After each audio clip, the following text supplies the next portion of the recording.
Hello, good evening. Welcome to this program. Tonight, I'd like to talk about um, upcoming Zimbabwe elections and the trouble that our friend Emerson Mnangagwa is in because his friends are falling off like flies. Mnangagwa, when he got into power in 2017, he was hoping that he will revive the economy. His Zimbabwe is open for business mantra, which he launched his second republic, as he calls it, was a lead balloon that never took off. The economy, the expected inflow of investors and so forth never happened. So the economy has never revived. And now, 5 years later, he's facing the 2023 upcoming next year's elections. And the economy, if people gave him the benefit of the doubt in 2017, they know that he has got no excuse for failing to revive the economy. So now he's facing the reality of an election with the economy in turmoil. The people of Zimbabwe are restless, naturally. They really desperately need change. After 42 years of Zanu PF dictatorship, corrupt and incompetent rule, people realize they need change. And naturally, they'll be restless to see meaningful change. And for Zanu PF to retain power, the regime has absolutely no choice but to rig these elections. They cannot afford to have free, fair, credible elections because they know they'll definitely lose them. The people are so desperate that somebody once referred to the present situation as if the alternative to Zanu PF was a donkey, people will vote for the donkey. That's how desperate people are for change. So Zanu PF has no choice but to rig the elections. And what a time to be rigging elections.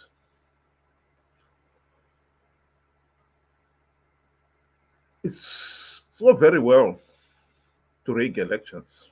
In fact, it's tough to rig elections, but it's even tougher to get away with it, especially in the present international atmosphere where Zanu PF's traditional allies are in trouble. Zanu PF has always counted on three main allies: Russia, Iran, and China. And all those three nations at the present moment, they're in trouble. Russia is in trouble after invading Ukraine in February of this year. President Putin thought it was going to be a quick war. He was going to whip the Ukrainians into line. And it has turned out to be something totally different. The war that was supposed to take a few weeks, 2 or 3 weeks maximum, is now in its ninth month. And to be quite honest, the Russian bear is the one getting the whipping.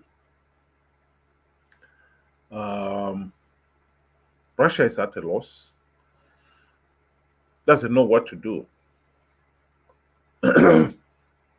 But there's no doubt that it is in trouble. Iran is in trouble on two fronts.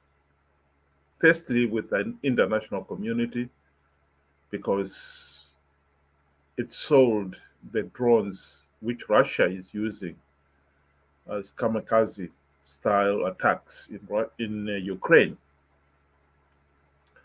And because Russia is under sanctions from many countries for invading Ukraine. And so Iran is now being accused of violating those sanctions. And so it is trying to fight a rearguard on that front. But it is also in trouble internally. A few weeks ago, a young woman was died under police custody. She'd been arrested for failing to wear the Muslim headgear properly. One of those strict rules that Iran has been enforcing. And people protested the killing, but now the protests have spread on to demands for democratic change, an end to this Islamic regime. And the demonstrations have gone on for months now, and the Iran regime doesn't know what to do. And then the third ally for Zanu PF has been China, and by far probably the most influential. China is having its own problems right now. The country is, as we know, a one-party state. There are no elections, and it's all very well when things are going on well, but when the situation is not, the economy or whatever is not well, then the regime is put under enormous pressure. At the present moment, the regime is under pressure.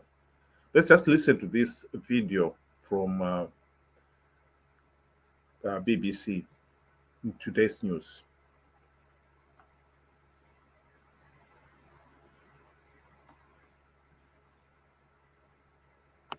President Xi of China is taking a very hard line with those protesting about the country's COVID restrictions. The president has never faced a challenge like this before, and it's the first time since the zero COVID policy started that people have been marching against the government, with the protests spreading to some of China's biggest cities. Police are out in force, and there are renewed fears about the fate of those being detained. China has been in almost perpetual lockdown for over 2 years. Now, several people were detained in Shanghai. Shanghai is China's biggest city. That's where police have placed barriers to block further demonstrations. Where did it begin? Well, the latest protest began here in the northwest, in Urumqi. That's a smaller city where 10 people died in a fire, among claims there that lockdown had actually hampered the rescue efforts, which really angered people. The protest then spread quickly to lots of other cities, including Chengdu and Wuhan, Nanjing, and the capital, Beijing.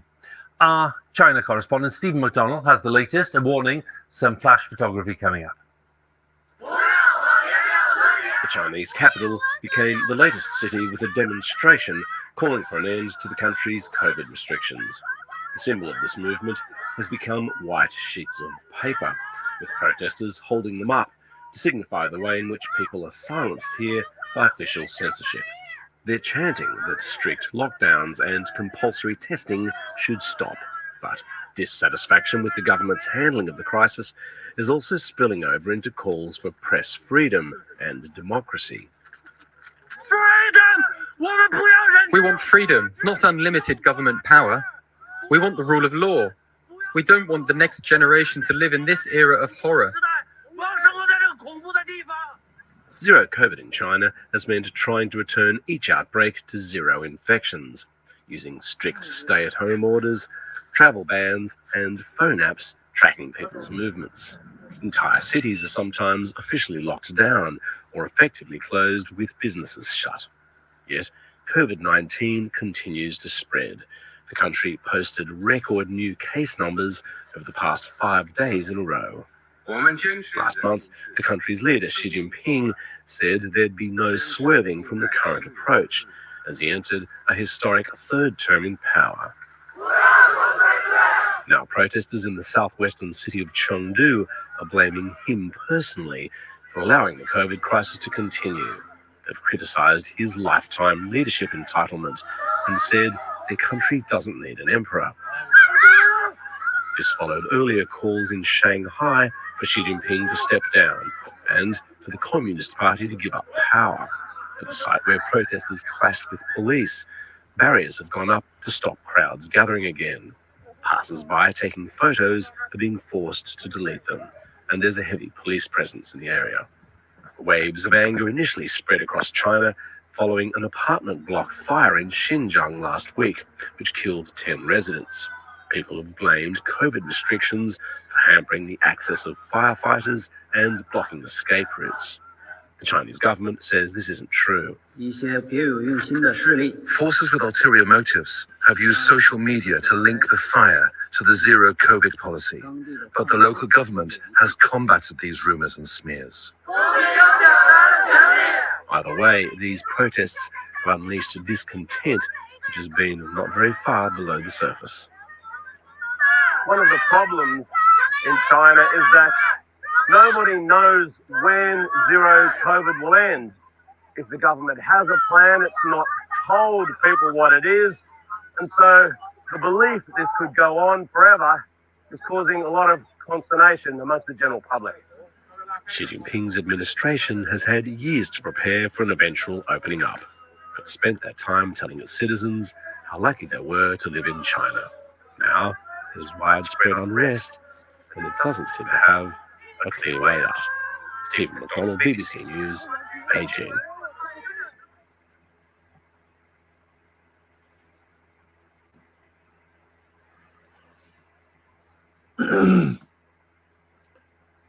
So that is the problem that Zanu PF itself is facing as well.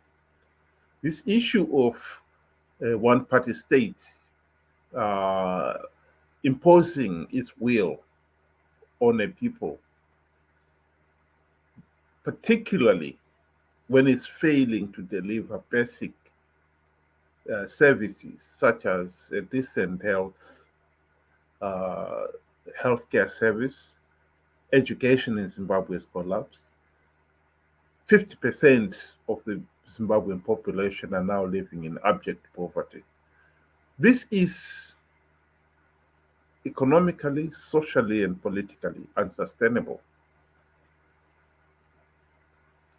And one way of changing it would be through holding free, fair, and credible elections.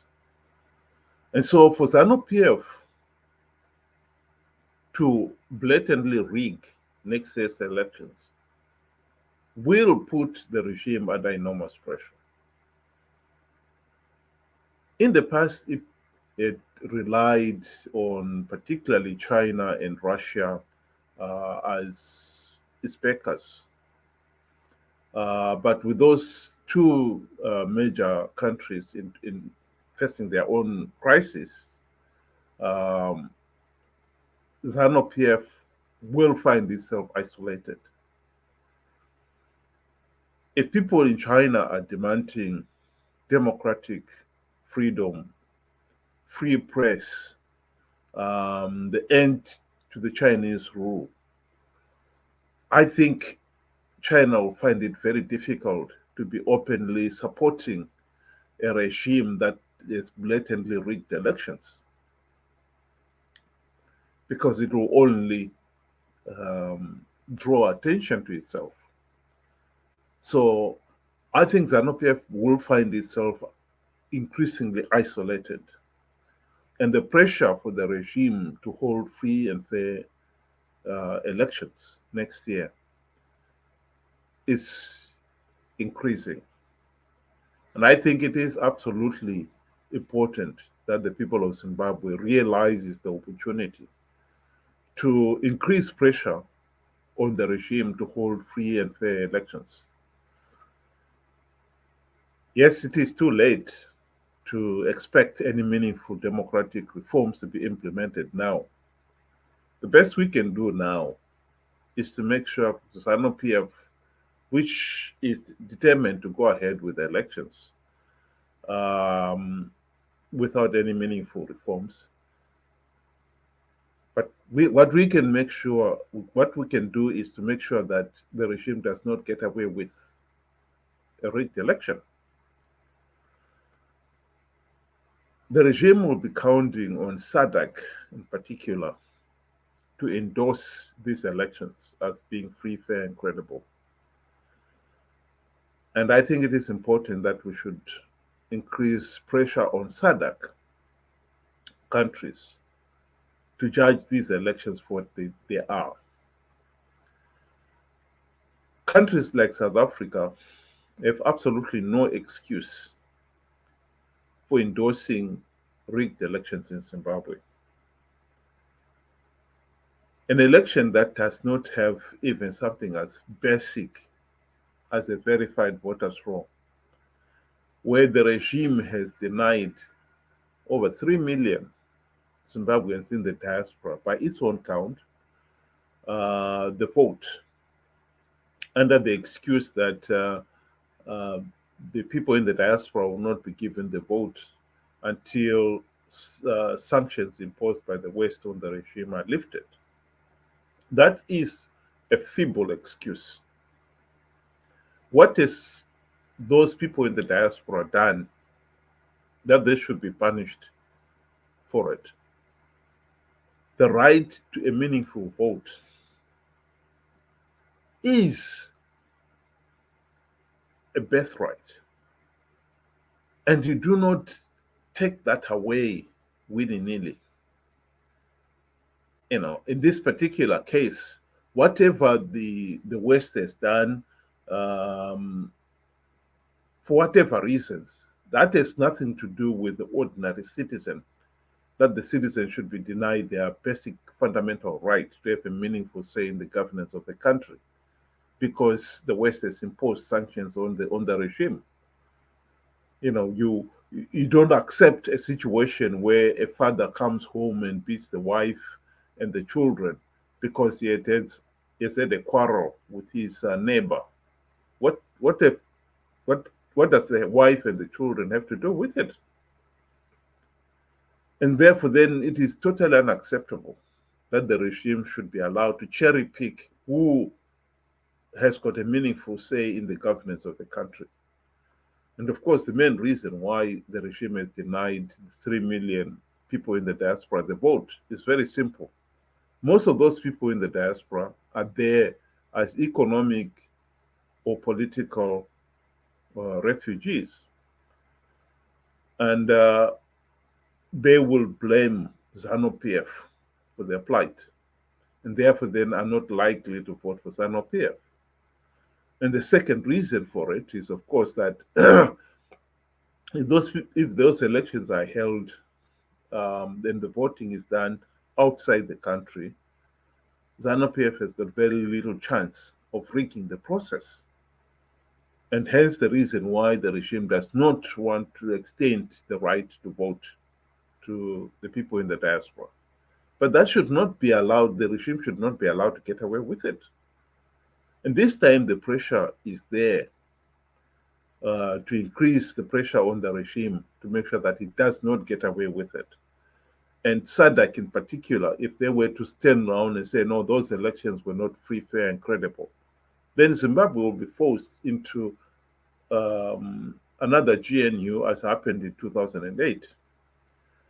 And this time, we will see to it that the democratic reforms are implemented. Yes, the opportunity to implement those reforms during the 2008 to 2013 GNU was wasted. That is to be deeply regretted. And in this particular case, the blame for it has got to be laid on the doors of Morgan Tsvangirai and his MDC friends.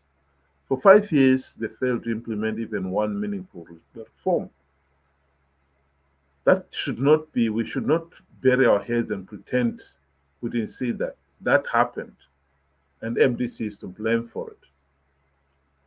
But what we can do now is to make sure that next year the rigged elections must be condemned for what they are. Zanu PF is rigging these elections in advance, and they should be condemned in advance. And the best thing that can happen to Zimbabwe is for Zimbabwe to find itself in another GNU so that we've got a chance of implementing those reforms and get away from this cycle of rigged elections and bad governance. And the pressure and the opportunity is there. Zanu PF is under increasing pressure from both at home and also on the international stage, with 3 of his main backers, Russia, Iran, and China, having their own trouble at home. They're not likely to be making their situation worse by stepping in to help a regime that they know is rigging elections. So it is a golden opportunity, and we should not miss it. And it is incumbent on us to make sure we take full advantage of that. Thank you very much, and good night.